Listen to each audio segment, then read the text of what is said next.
Hello, in front of me I've got JBL Boombox 3. In this video I'll show you how to pair it with JBL One app.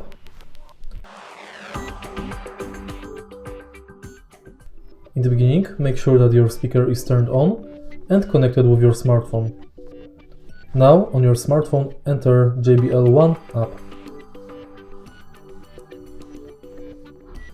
Allow, accept and get started. Allow again.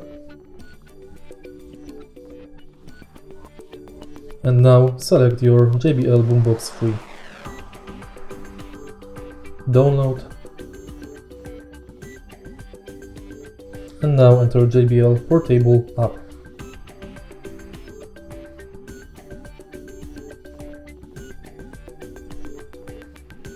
Get started, accept, and grant permission.